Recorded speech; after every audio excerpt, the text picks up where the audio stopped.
आप सभी का स्वागत है हमारे चैनल पर। आज आपके लिए बहुत ही महत्वपूर्ण क्लास होने वाला है।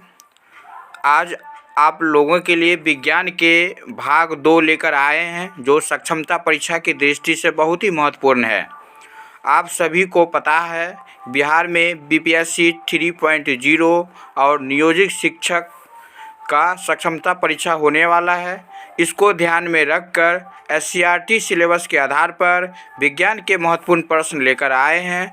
तो आइए महत्वपूर्ण फैक्ट पर नज़र डालें। यदि आप मेरी चैनल पर पहली बार आए हैं तो मेरी चैनल को सब्सक्राइब कीजिए और बेल आइकन को प्रेस कीजिए, ताकि मेरा अगला वीडियो अपलोड होने की सूचना आपको सबसे पहले पहुँचे। तो आइए प्रश्न की शुरुआत करते हैं। रोज कपड़े पहनते हैं और हमारे कपड़ों में कई तरह की विविधताएं हैं। सही बात है। चलिए आगे बढ़ते हैं। उन विविधताओं में क्या है, तो कुछ कपड़े जो हैं कुछ महीन होते हैं, कुछ मोटे, रंगीन, सफ़ेद, चमकीले, चिकने, खुरदरे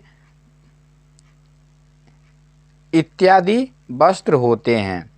धागों को एक साथ बुनने पर वस्त्र बनते हैं। किसको एक साथ बुनने पर वस्त्र बनते हैं? तो धागों को, है ना। चलिए आगे बढ़ते हैं। धागे की पतली लड़ी और भी पतली लड़ियों से मिलकर बनी होती है, जिन्हें तंतु कहते हैं। तंतु किसे कहेंगे? तो ध्यान रखिएगा, धागों की पतली लड़ी और भी पतली लड़ियों से मिलकर बनी होती है ना, जिसको क्या बोलेंगे? तंतु। कुछ वस्त्र के तंतु जो होते हैं वह पौधे और जंतुओं से प्राप्त होते हैं, है ना, जिसे क्या कहेंगे? प्राकृतिक तंतु, है ना। तो तंतु के 2 प्रकार हैं। कितने प्रकार हैं? 2 प्रकार हैं। एक होता है प्राकृतिक तंतु और दूसरा होता है मानव निर्मित तंतु। तो प्राकृतिक तंतु किसको कहेंगे? जो तंतु पौधे एवं जंतुओं से प्राप्त होते हैं, है ना, उसको प्राकृतिक तंतु कहते हैं। जैसे देख लीजिए, सूत से जो है कपास, सूत जो मिलता है वह कपास से मिलता है।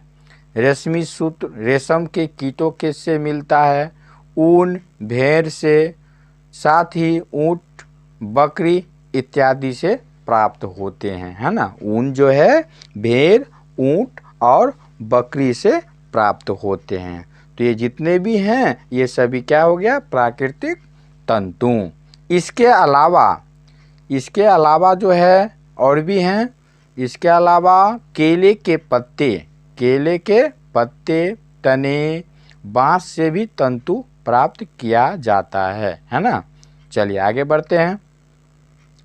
हजारों वर्षों तक प्राकृतिक तंतुओं से ही वस्त्र बनाए जाते थे। ऐसे तंतु जो हमारे रासायनिक पदार्थों के सहयोग से तंतुओं का निर्माण किया जाता है, उसे मानव निर्मित तंतु कहते हैं, है ना। ऐसे तंतु जो रासायनिक पदार्थों के सहयोग से तंतुओं का निर्माण किया जाता है, उसे मानव निर्मित तंतु कहते हैं। जैसे मानव निर्मित तंतु में आइए क्या क्या है, तो मानव निर्मित तंतु जैसे पॉलिएस्टर है, नायलॉन है, एक्रिलिक है। ये जितने भी हैं ये मानव निर्मित तंतु हैं, जो मानव के द्वारा निर्माण किया जाता है। चलिए आगे बढ़ते हैं। कुछ पादप तंतु भी है, जैसे रुई कपास से प्राप्त होता है। इसके बाद जूट है, पटसन से प्राप्त होता है। ये सब पादप तंतु हो गया, पेड़ पौधे से प्राप्त होते हैं। कपास के पौधे वहाँ उगाए जाते हैं जहाँ की मिट्टी काली तथा जलवायु गर्म होती है। ध्यान रखिएगा, कपास की खेती वहीं होगा जहाँ की मिट्टी क्या होगी? काली और जलवायु गर्म होगा। जलवायु मतलब मौसम। आगे बढ़िए। कपास के कुछ फूल काफ़ी विकसित हो जाने पर उजले उजले रुई के गोलक के रूप में दिखाई देने लगता है, जिसे कपास गोलक कहते हैं। चलिए आगे बढ़ते हैं।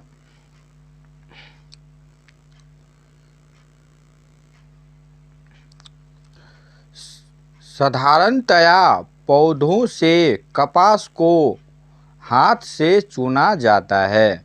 इसके बाद मशीन की सहायता से कपास को बिनौले से अलग किया जाता है।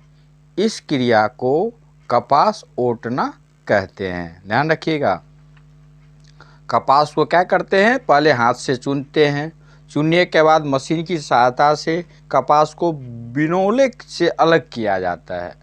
इस अलग करने की क्रिया को हम क्या बोलेंगे, कपास ओटना। चलिए आगे बढ़ते हैं। अब है जूट, जिसको हम लोग पटसन भी बोलते हैं।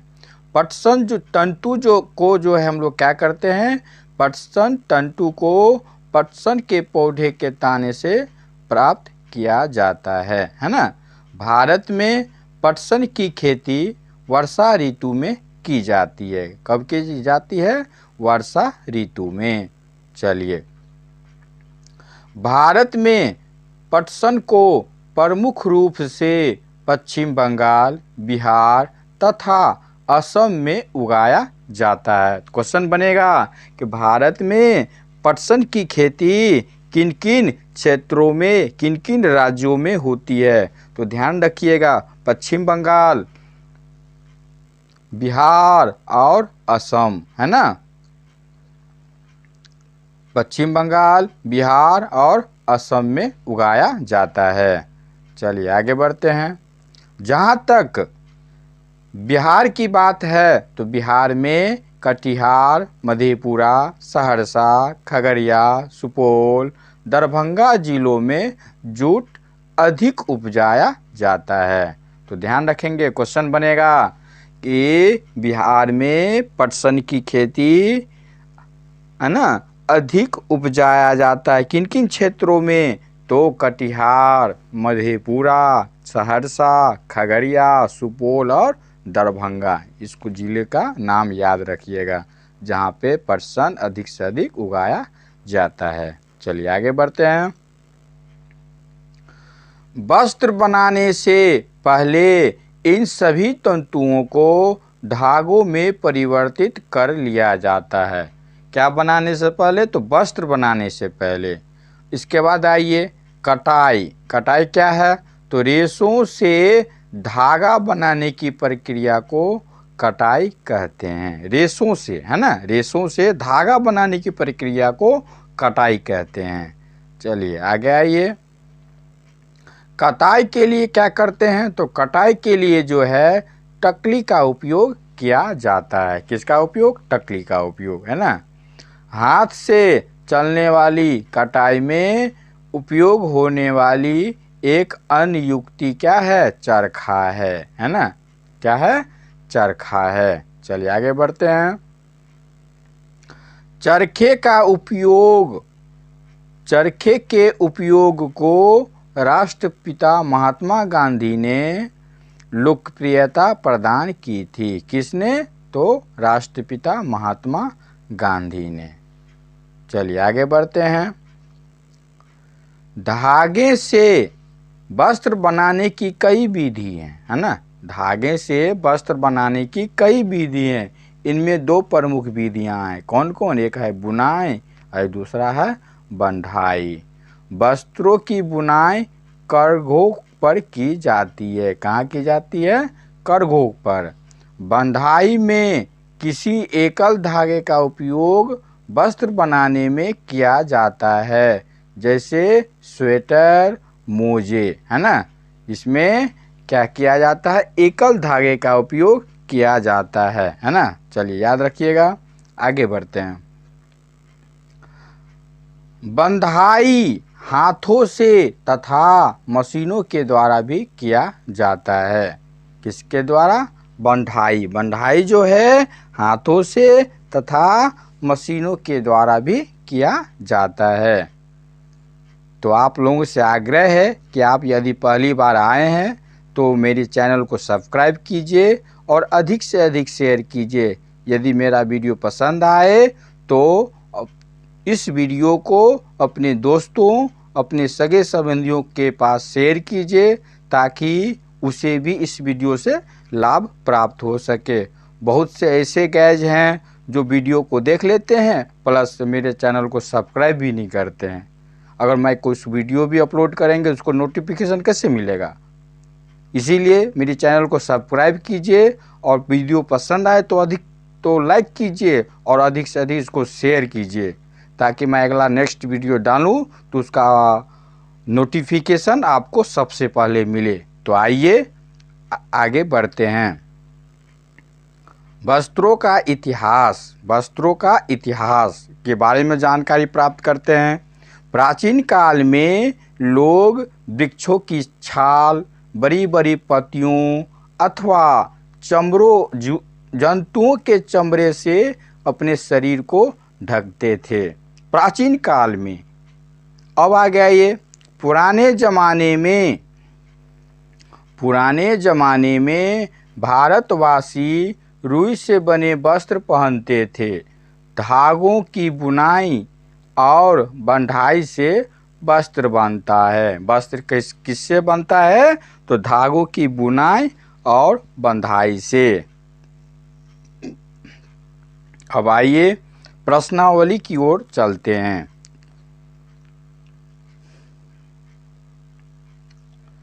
प्रश्नावली चलिए आगे बढ़ते हैं। अब आइए पहला आज का इस चैप्टर का पहला प्रश्न है, निम्न तंतुओं को प्राकृतिक तथा मानव निर्मित तंतुओं में वर्गीकृत कीजिए, है ना। तो प्राकृतिक तंतु और मानव निर्मित तंतु, तो नायलॉन क्या हो गया?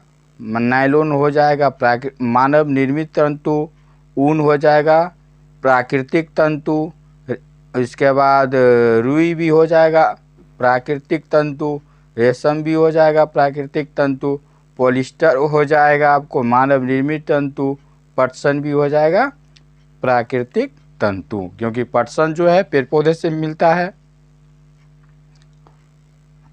दूसरा प्रश्न है, दिए गए कथन सत्य है या असत्य उल्लेख कीजिए।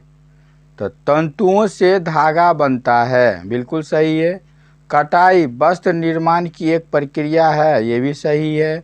जूट नारियल का बाहरी आवरण होता है, ये गलत है। चलिए आगे बढ़ते हैं।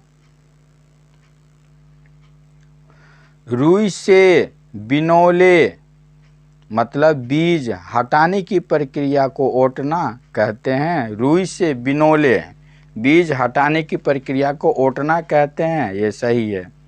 अब आगे आइए, धागों की बुनाई से वस्त्र का एक टुकड़ा बनता है। धागों की बुनाई से वस्त्र का एक टुकड़ा बनता है, सही है।